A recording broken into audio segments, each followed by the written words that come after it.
It's 9:45, but first service was a little bit longer, a great sermon. And so, yeah, an opportunity to enjoy a cookie that Howard shared with me as people are arriving.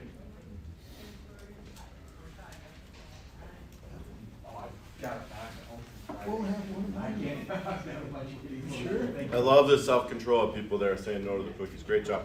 So there's 2 study sheets up here for you to take because we're going to finish the one from last week and then we'll begin a new one today.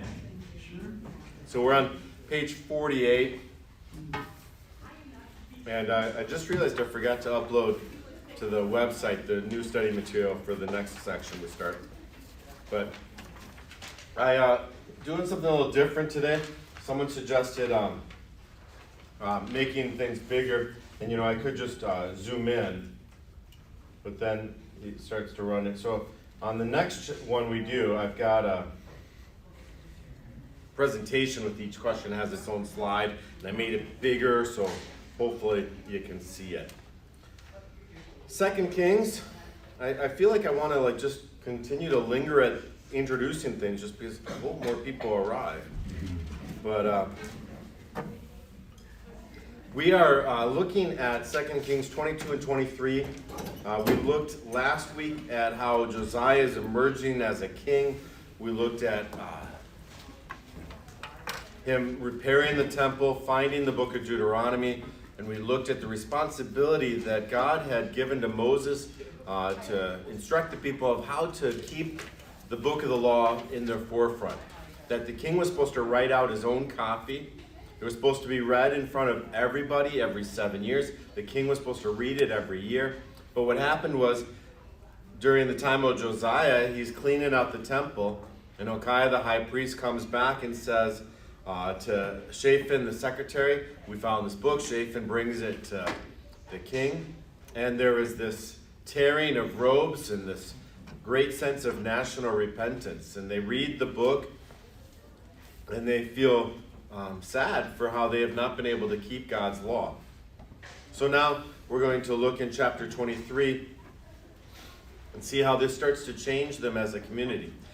There's 2 sheets as you're coming in, because we're finishing up one from last week and we start a new one today. So we'll start by reading 2 Kings chapter 23.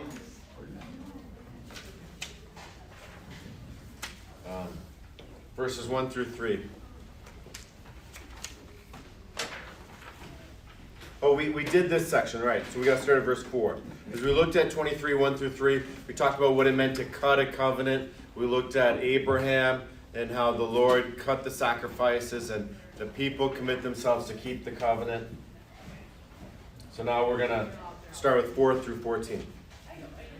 The king commanded Hilkiah the high priest and the priests of the second order and the keepers of the threshold to bring out of the temple of the Lord all the vessels. So I want you to listen for all these things that were inside the temple. It wasn't just that it was like an old trench coat that they're bringing out for a garage sale. It's not just an old trench coat. It's like the worst of fashion trench coat they bring out.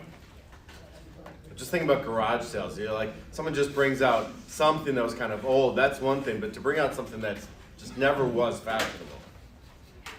The Lord of all vessels, made for Baal, for Asherah, for all the host of heaven. He burned them outside Jerusalem in the fields of the Kidron and carried their ashes to Bethel.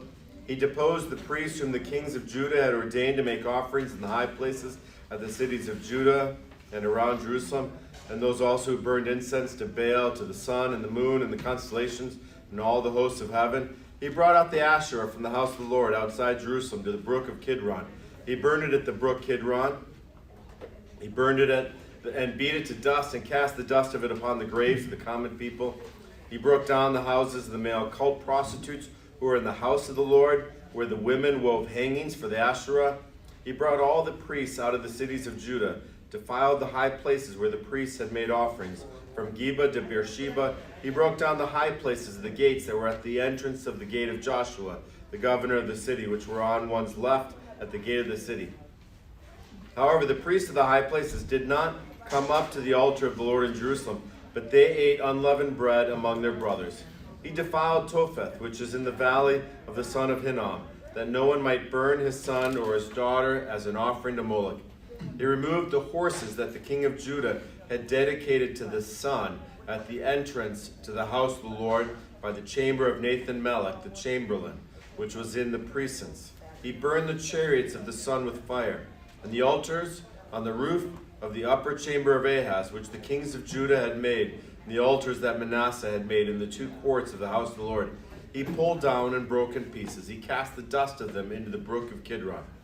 The king defiled the high places that were east of Jerusalem to the south of the Mount of Corruption, which Solomon the king of Israel had built for Ashtoreth, the abomination of the Sidonians, and for Chemosh, the abomination of Moab, and for Milcom, the abomination of the Ammonites. He broke in pieces the pillars and cut down the Asherim, filled their places with the bones of men.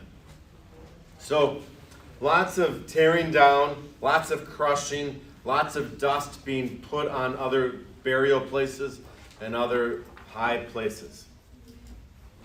What is taken out of the temple that shows the deep idolatry that was in Jerusalem? So look at verse 4 there.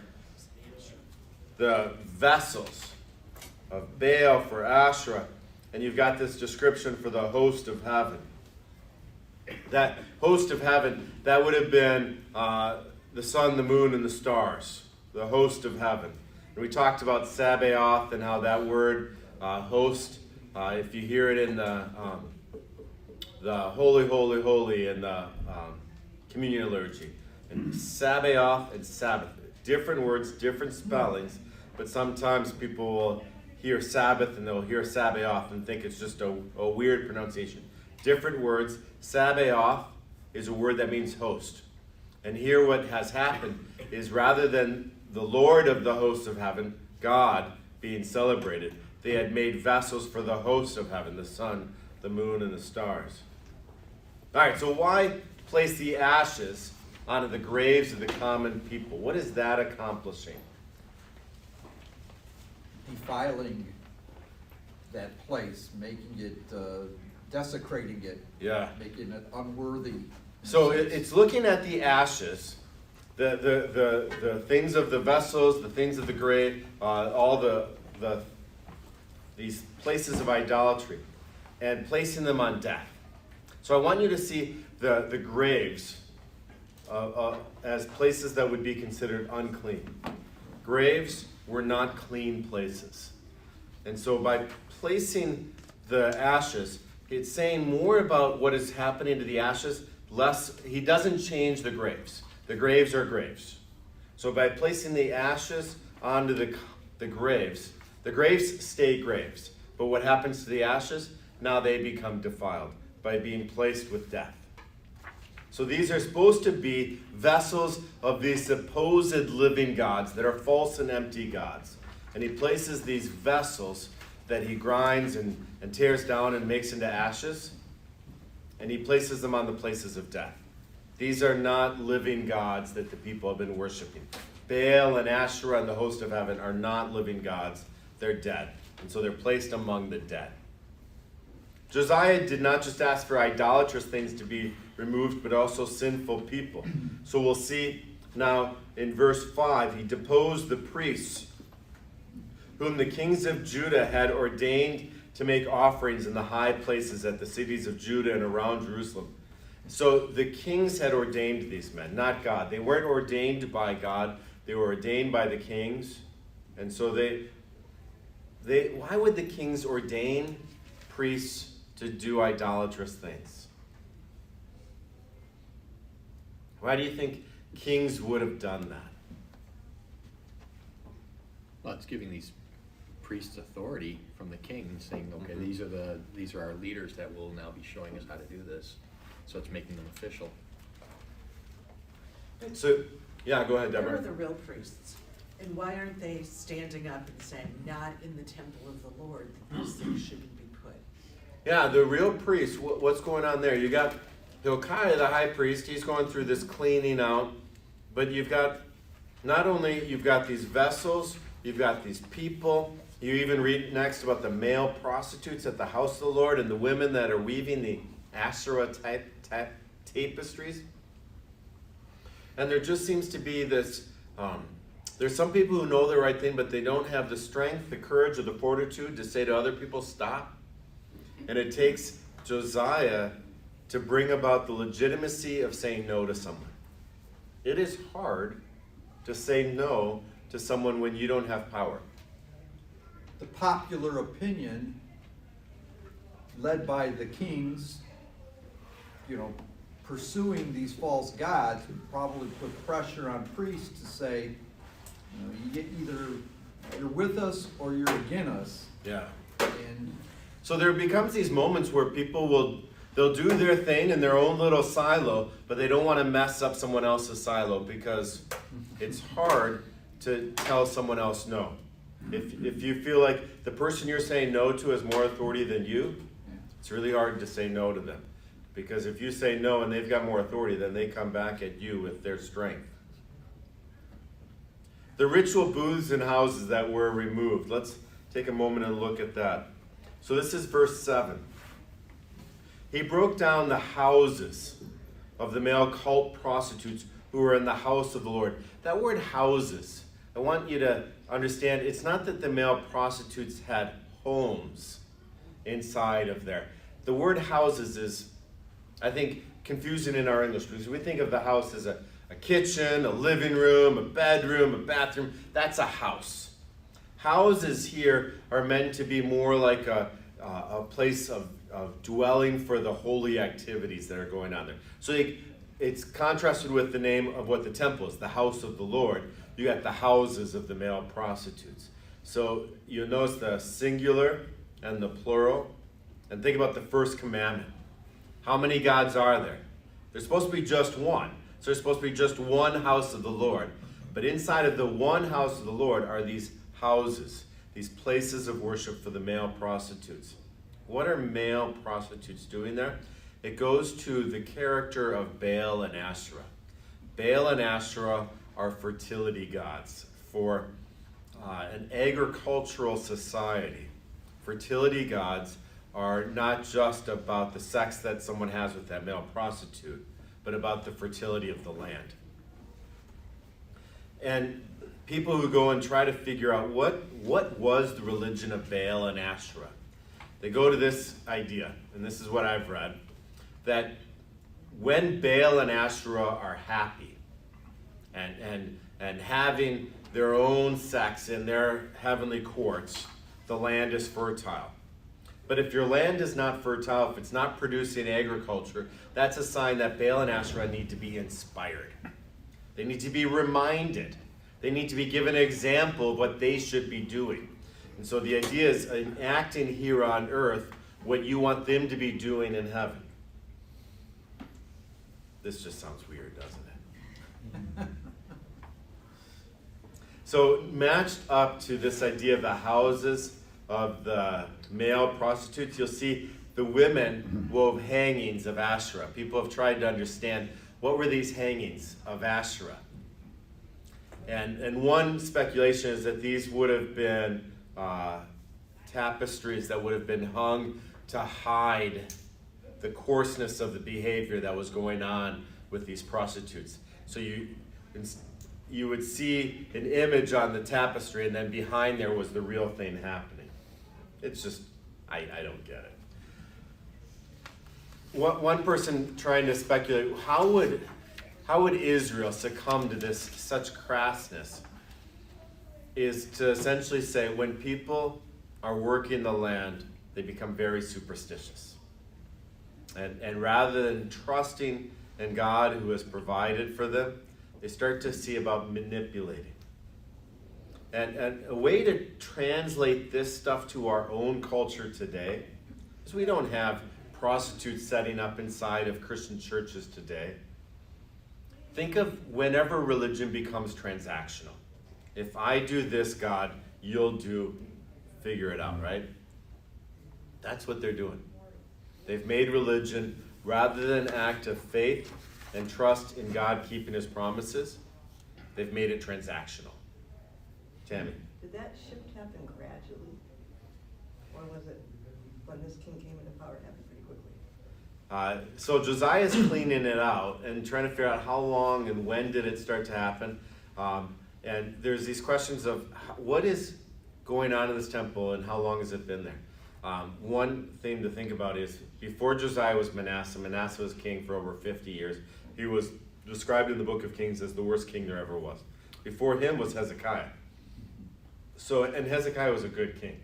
So a lot of what we may be seeing here may be just some of what Manasseh did.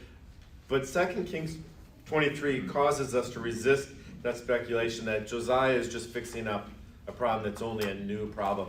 Because he even talks about, a lot of times, like in verse 11, he removed the horses that the kings of Judah. There's this sense that it wasn't just a king that did it.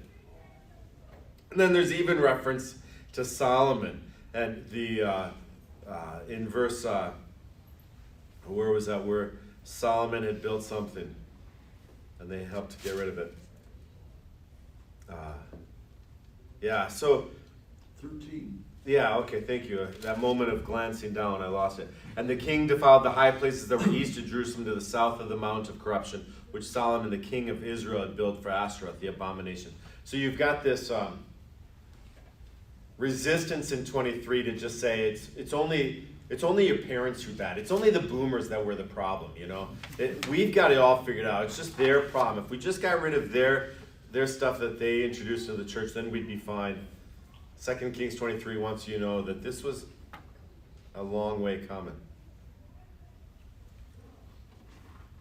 Yes? Well, and it goes back to a long time ago, the Israelites were in Canaan and they asked for a human leader. Yeah. They asked for a king. Samuel said, you get a king, you get to become a lot like the people you're around. And you're called to be a people that transform these people, and instead you're going to get transformed by them. Yeah. Some of it is, if you read Joshua and Judges as two different accounts, you see Joshua largely is aspirational. It starts off with how the people are going to march around Jericho. Joshua starts with all this. They took this land and they moved this way, and they distributed the land. And Joshua finishes it, and it says, put away the idols that you have brought from Egypt, because as for me and my household, we're going to worship the Lord. Then the book of Judges is largely what happens next. You find out that Joshua, as a book, doesn't show a complete record of possession, but shows that they took some of the land. They took some of the spaces, but they left space for their enemies.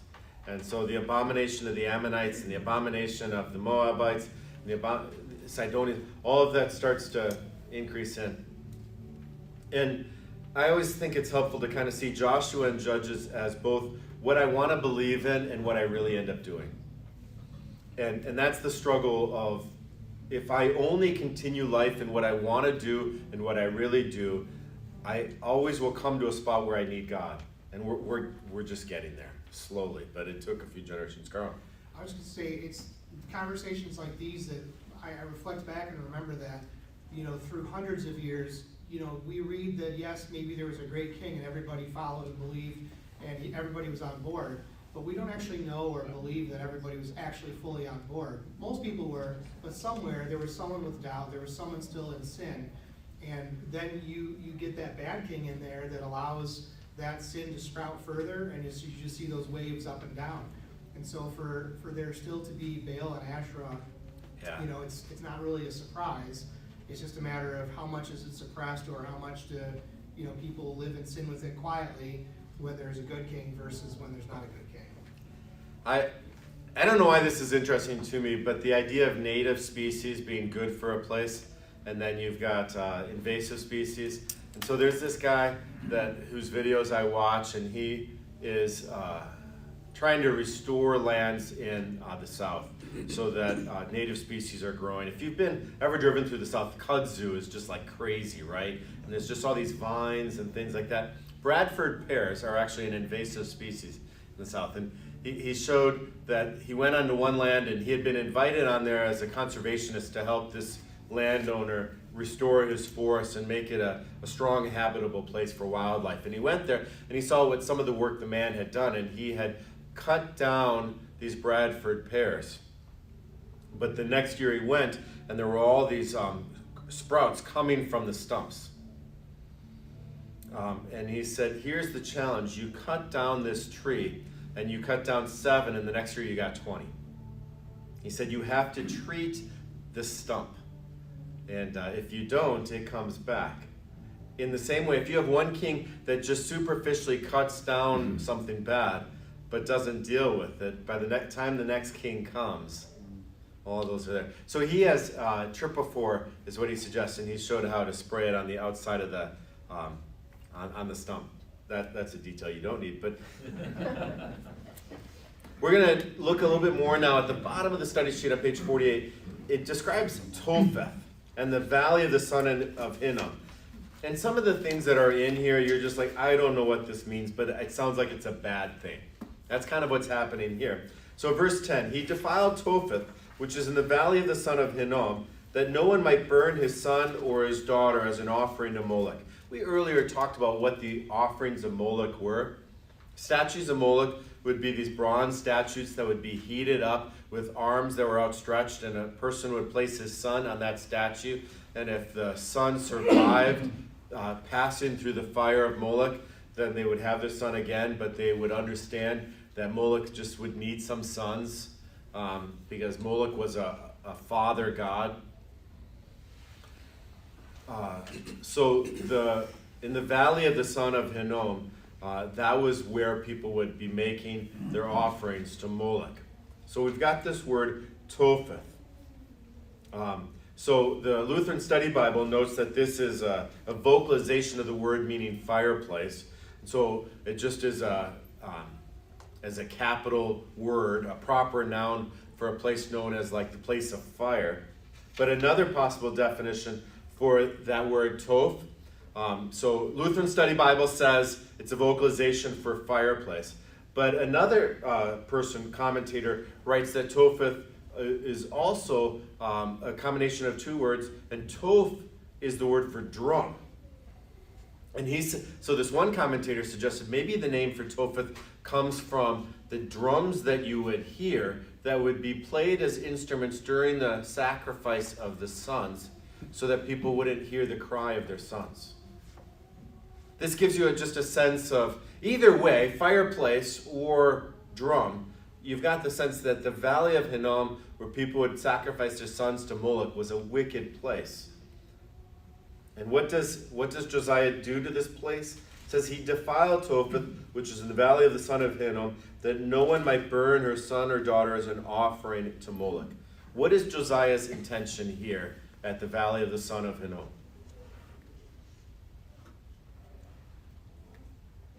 It's not a hard question, by the way. I'm not trying to ask a trick question here. But just, what does he do at the valley of son of Hinnom? What is Josiah's work? He's trying to eliminate that whole ritual over there. Yeah, he wants to eliminate the ritual of people sacrificing their sons to Moloch. So it says he deviles it. And we've got that, that's where we get the Topheth, and he defiled Topheth. So and here's the thing I think about. If he defiles the drum, if this word Topheth does mean drum, and there's, again, commentators are saying one side or another, I think it's interesting. Because if you get rid of the drum, what does he do to the sacrifice? He makes it more visible. If you don't have the illusion that it's a neat and orderly event, but you have to hear the cries, you have to hear the suffering, he's asking fathers to stop sanitizing this sacrifice and think it's neat and organized. This idea of taking away Topheth is taking away the sanitariness of the sacrifice and saying, all right, you see it, you still want to do it? I think that's an interesting thing, to get rid of the drums. I think it's also interesting, he defiled it, he didn't destroy it. So he's sending another message by defiling it as well. Like, so showing, not only is it wrong, but I want you to understand that, like, you're not following the Lord like you should be. So it's not just, he could just destroy it, they can just build another one, right? Or make another one or whatever. But it's sending a message as well. Yeah, if you just cut down the Bradford pear, you still have given plenty of climate for it to sprout again. But you defile it, you spray the Tropopho on it, It's not going to sprout up again. All right, so now let's do some modern translation to this. What is something that you think maybe in our society is as horrible as the sacrifice of the sons to Moloch that has become too sanitary? That maybe just telling people to stop isn't working, that we have to make it unsanitary. Abortion. Yeah, so in abortion. So there's this struggle of people are like, how much visualness do you show? And there's this like, how much do we make it visible what happens? And NPR a couple weeks ago did a story about abortion, and they actually played the sound of an abortion. It was startling. And it was surprising for me to hear it on NPR, which I kind of place often in the category of trying to keep the world sanitary towards this topic of abortion. I'll tell you, it was startling. Oh. All right, let's look now, 15 through 30. Moreover, the altar at Bethel, the high place erected by Jeroboam the son of Nebat, who made Israel to sin, that altar with the high place he pulled down and burned, reducing it to dust. He also burned the Asherah. And as Josiah turned, he saw the tombs there on the mount. And he sent and took the bones out of the tombs and burned them on the altar and defiled it, according to the word of the Lord that the man of God proclaimed, who had predicted these things. Then he said, what is that monument that I see? And the men of the city told him, it is the tomb of the man of God who came from Judah and predicted these things that you have done against the altar at Bethel. And he said, let him be. Let no man move his bones. So they let his bones alone, with the bones of the prophet who had came out of Samaria. And Josiah removed also the shrines of the high places that were in the cities of Samaria, which the kings of Israel had made, provoking the Lord to anger. He did to them according to all that he had done at Bethel. He sacrificed all the priests of the high places who were there on the altars, and burned human bones on them. Then he returned to Jerusalem. And the king commanded all the people, keep the Passover to the Lord your God, as it is written in this book of the covenant. For no such Passover had been kept since the days of the judges who judged Israel, or during all the days of the kings of Israel, or of the kings of Judah. But in the 18th year of King Josiah, this Passover was kept to the Lord in Jerusalem. Moreover, Josiah put away the mediums and the necromancers and the household gods and the idols and all the abominations that were seen in the land of Judah and in Jerusalem, that he might establish the words of the law that were written in the book that Hilkiah the priest found in the house of the Lord. Before him there was no king like him, who turned to the Lord with all of his heart and with all of his soul, with all of his might, according to all that the law of Moses, nor did any like him arise after him. Still, the Lord did not turn from the burning of his great wrath by which the anger was kindled against Judah, because of all of the provocations with which Manasseh had provoked him. And the Lord said, I will remove Judah also out of my sight, as I have removed Israel. I will cast off this city that I have chosen, Jerusalem, and the house of which I said, my name shall be there. Now the rest of the acts of Josiah and all that he did, are they not written in the book of the Chronicles of the kings of Judah? In the days of Pharaoh Necho, king of Egypt, went up to the king of Assyria to the river Euphrates. King Josiah went to meet him, and Pharaoh Necho killed him at Megiddo as soon as he saw him. And his servants carried him dead in a chariot from Megiddo and brought him to Jerusalem and buried him in his own tomb. And the people of the land took Jehoahaz, the son of Josiah, and anointed him and made him king in his father's place. So we have an interesting thing. They go up to Bethel, and he's burning down Bethel. He's taking bones and burning them onto Bethel. And then he says, what's that monument? We want to figure out a little bit maybe what we can about that. So let's turn to 1 Kings 13.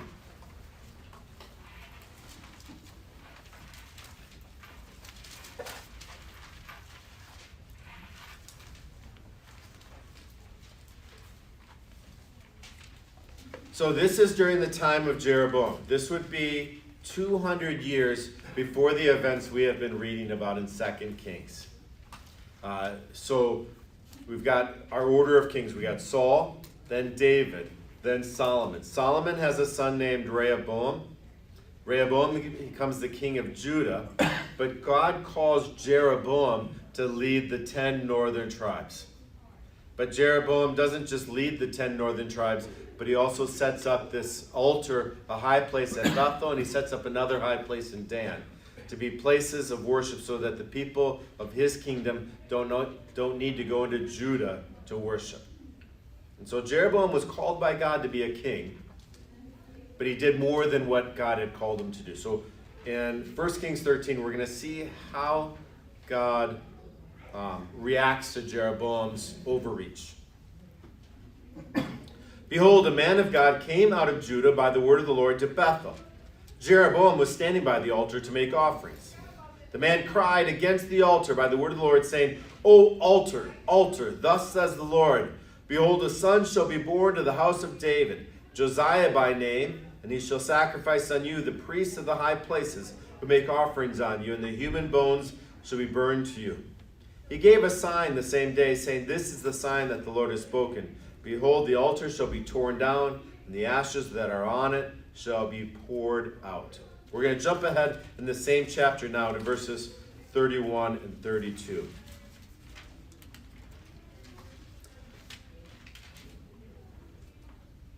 And after he had buried him, he said to his sons, When I die, bury me in the grave in which the man of God is buried. Lay my bones beside his bones. For the saying that he called out by the word of the Lord against the altar in Bethel, and against all the houses of the high places that are in the cities of Samaria, shall surely come to pass. So there is 200 years before Josiah, a prophet that comes from the south of Judah up to Bethel and says this place isn't going to last.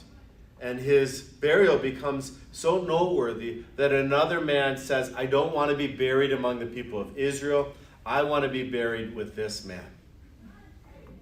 I find it fascinating that for 200 years they keep that monument there. And people knew about it. Sometimes people wonder how the Old Testament got communicated. You know, how do we know that from one generation to another, people knew about the book of Genesis or knew about the book of Exodus? 200 years after this man's speaking at Bethel, getting buried by Bethel, do people know about him? They sure do. When Josiah says, whose monument is that? They know about it.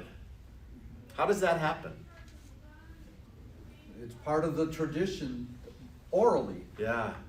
Families upon families pass down these stories, and for however decadent Israel and Judah were at the time of Josiah, there is still a sliver of faithful people passing down the story of this man of God, whoever he was. Yeah, we don't know his name, but we know he was a man of God who spoke the truth. And this prophet who wanted to be buried with him, and thus this monument. Yeah, it is quite fascinating that despite all this decadency, there are still people faithful to God and his word. Yeah.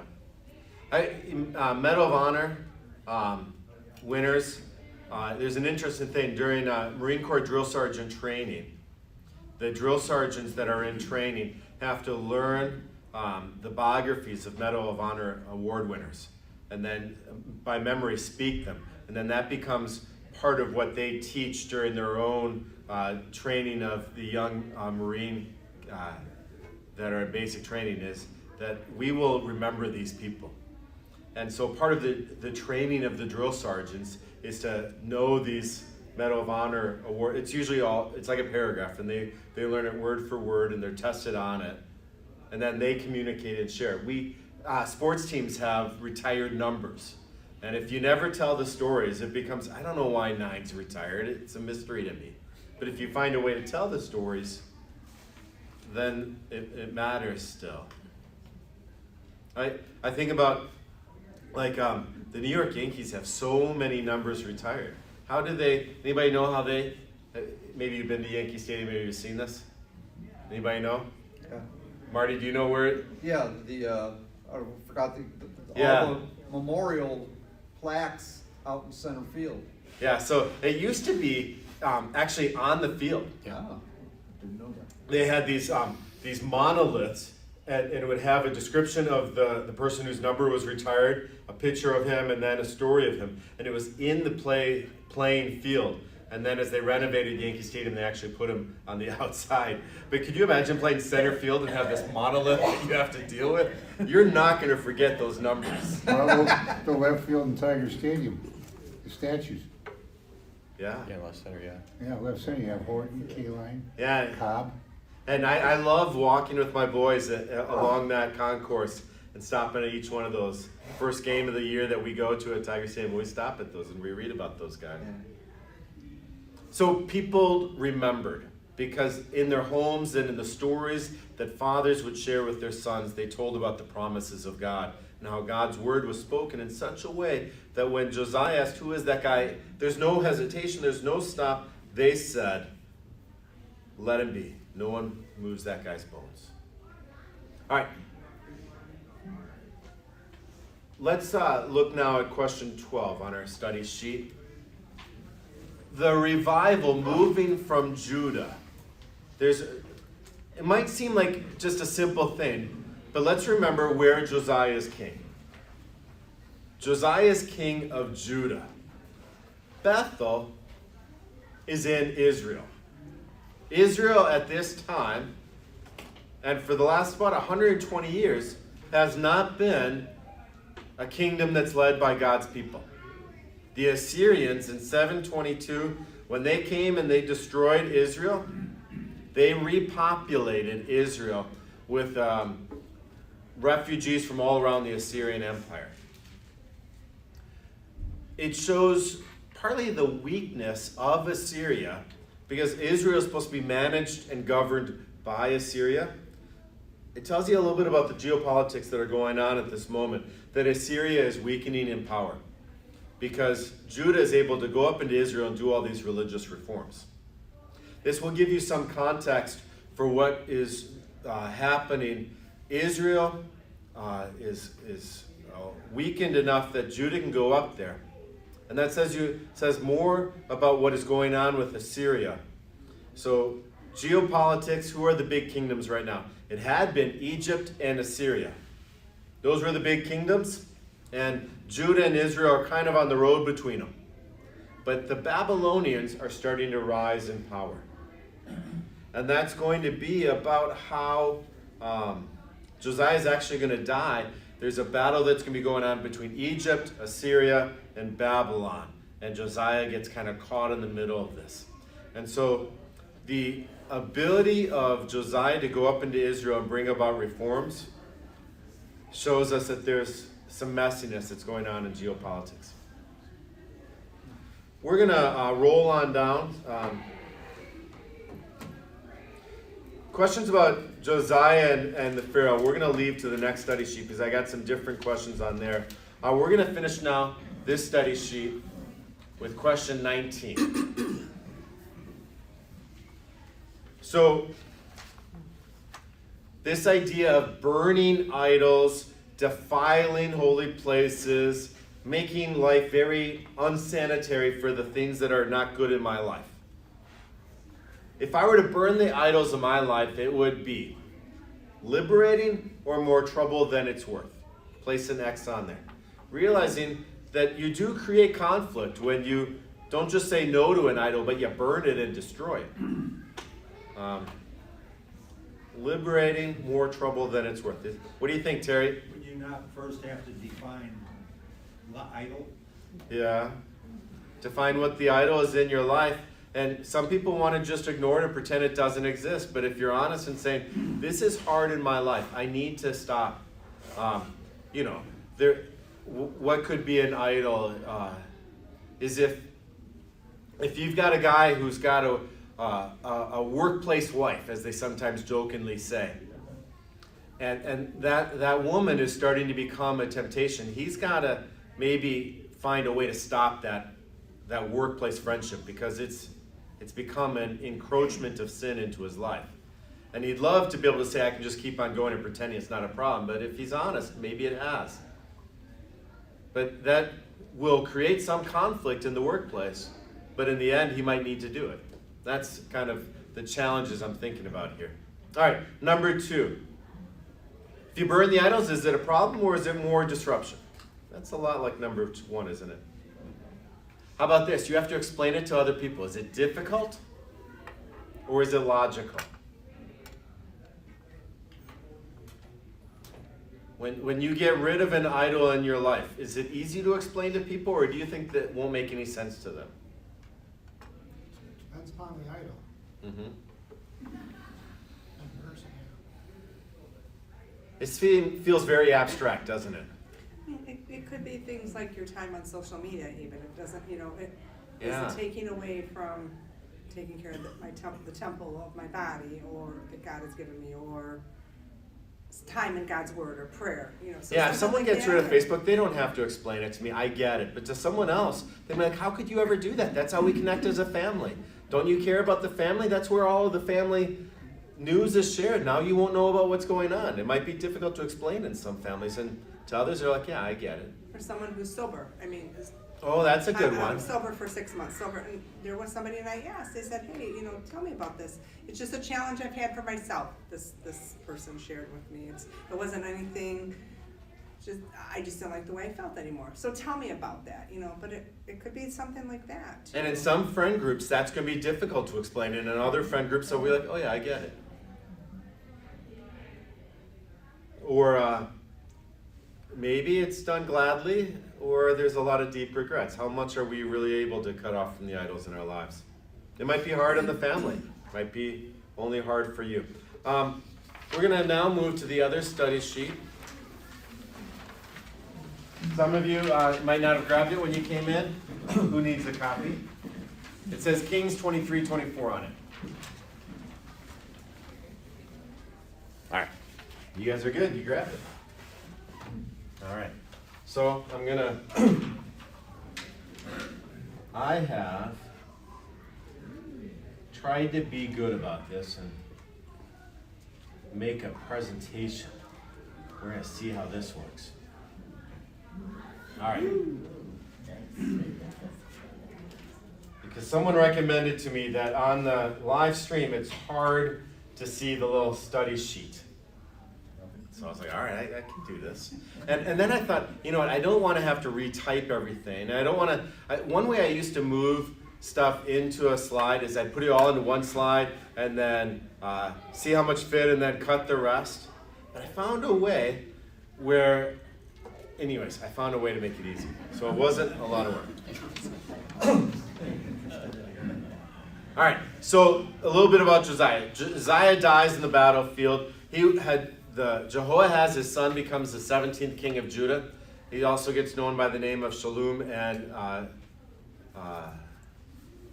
Jeconiah. He only reigned for 3 months. In 609 BC, he was imprisoned, deported by Pharaoh. We don't really hear about what happens to him, but he's just gone. He is succeeded by his brother Elikam, that then gets renamed Jehoiakim. And then during the reign of Josiah, as I was describing to you earlier, the Assyrian Empire's power is waning. The Egyptian and Babylonian influence is increasing. And Judah becomes a vassal of Egypt. Judah has to make a decision. Who do we make an ally to protect ourselves from other people? And Judah makes the decision to ally themselves with Egypt, believing that Egypt would be strong enough to protect them from the Assyrians at their last gasp of power, and also be able to protect them from the Babylonians who are increasing in power. Pharaoh Necho, moving through Israel on his way to join the Assyrians in battle against the growing threat of the Babylonian Empire. So 2 Kings 23:29 describes the battle of Megiddo as the time when Josiah is killed. And what happens is that Judah had said, we're going to be allies with Egypt, but as Egypt is moving north, Josiah decides to work against that ally. You don't need to remember who are vassals of who, as much as remember Josiah dies. This is a little map that shows you got Egypt coming up. They meet in Josiah's, just north of Josiah's kingdom at Megiddo. And this is almost a byword for them. Pharaoh Necho is on his way up to Carchemish. Carchemish is there up in the Assyrian domain. The Egyptians, the Assyrians, and the Babylonians all meet up in Carchemish. The Battle of Carchemish it's kind of a, for the people who like this sort of time period of history, they say it's a big deal. But beyond what happens at Carchemish is what happens in Megiddo. Now, the Hebrew word for Har Megiddo means the Mount of Megiddo. Har Megiddo is going to be known later by Armageddon. And now we use Armageddon to describe a bad Ben Affleck movie. But we also use Armageddon because in Revelation it's prophesied as the location of a gathering during the end times. So we're going to look now at Revelation 16 to see where Armageddon comes up in the book of Revelation.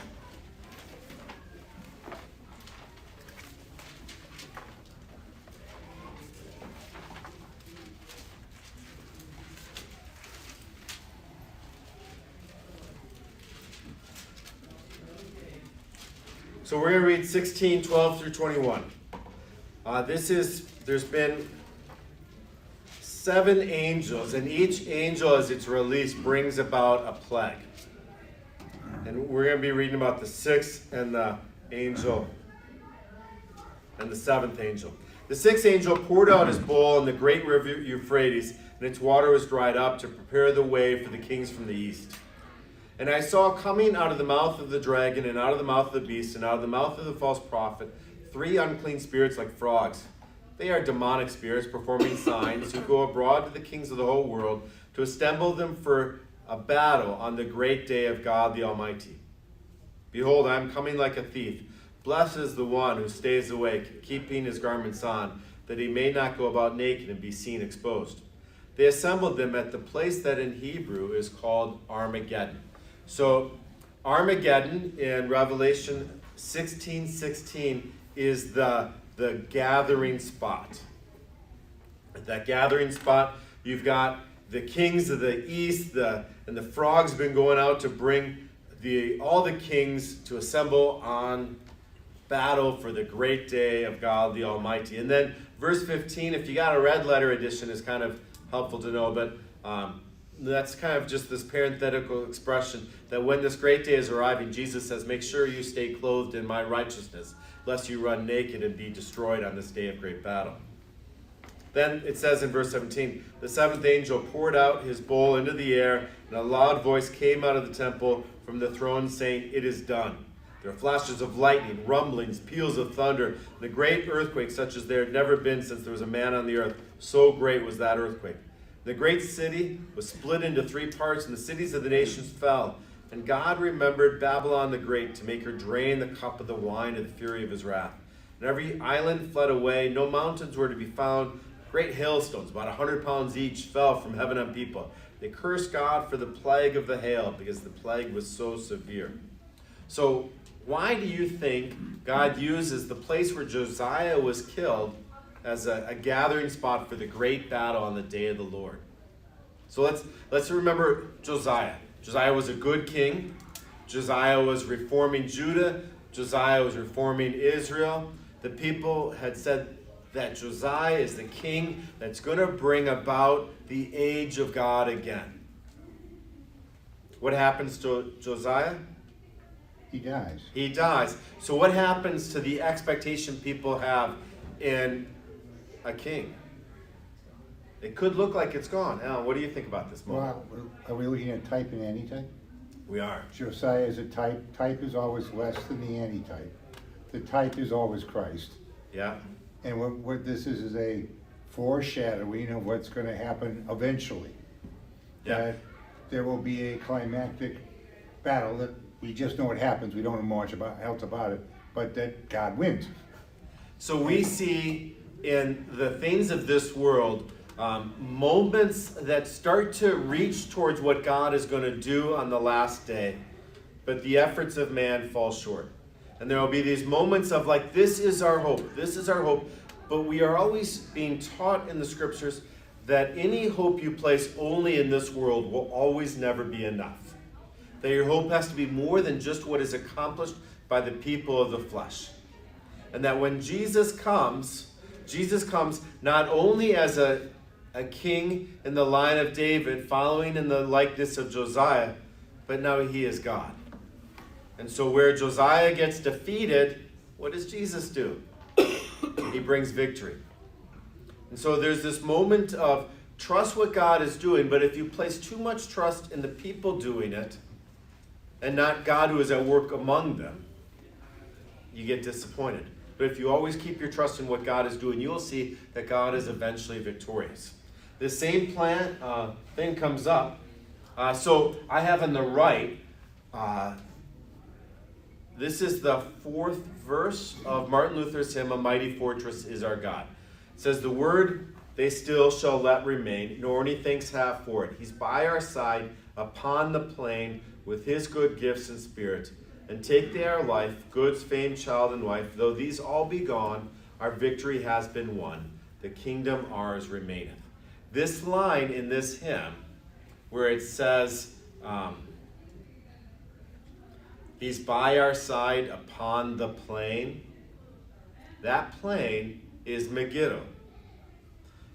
So Megiddo is mentioned 12 times in the Old Testament in reference to a city named Megiddo, and twice in reference to the plain of Megiddo.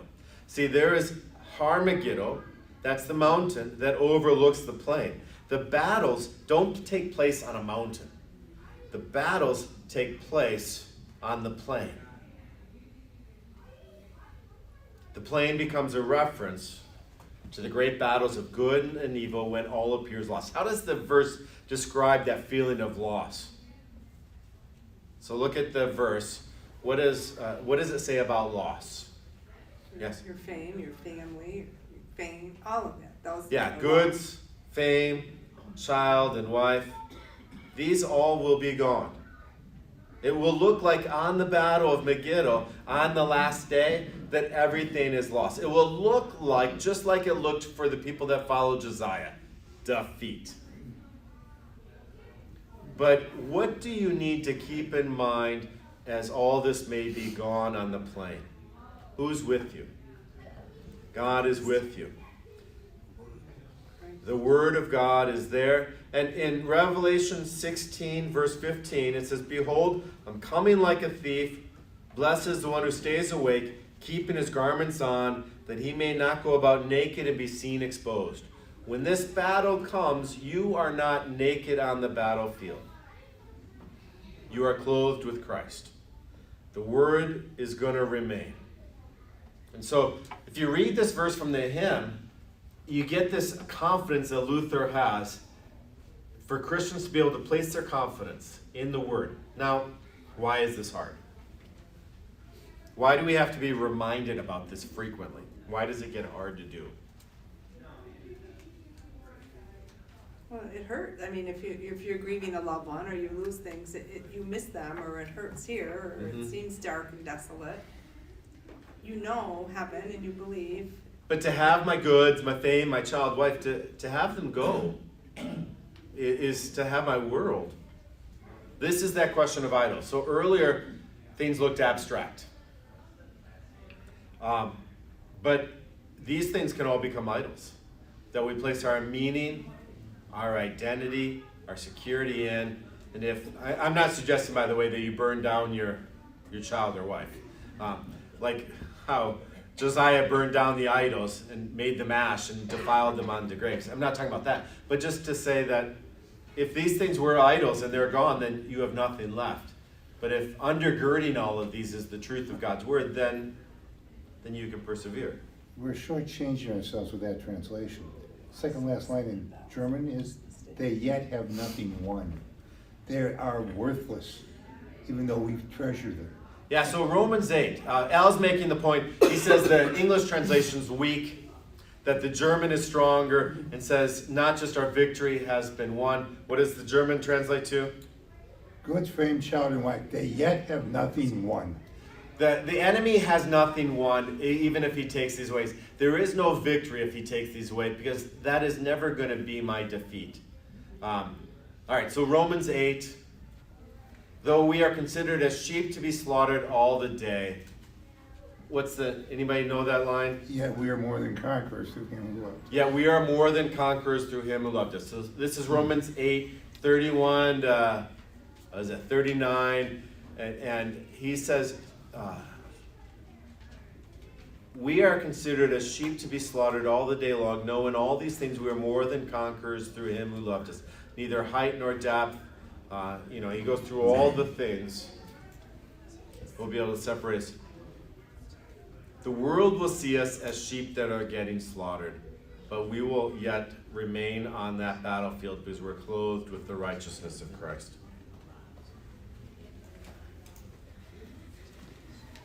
All right, going back now to Jehoiakim. Josiah's died. Jehoahaz reigns for just a little bit. We're at the end of 2 Kings 23. We got to see how things are ending up. To give you kind of a sense of acceleration that's happening, Josiah dies in 609, 586, 587, the Babylonians destroy Jerusalem. So we're now working in about a 25-year time period where things are going to radically fall apart. From Josiah in this height of strength where Judah can not only stand on its own, but it can bring religious reforms up into Israel. From that, they fall apart. And that's kind of what we're winding down to. So we're going to read now from 31. I'm back in 2 Kings 23, 31 through the end of the chapter. We're going to find out how we get to Jehoahaz and Jehoiakim. Jehoahaz was 23 years old when he began to reign. He reigned 3 months in Jerusalem. His mother's name was Hamutal, the daughter of Jeremiah of Libnah. He did what was evil in the sight of the Lord, according to all that his fathers had done.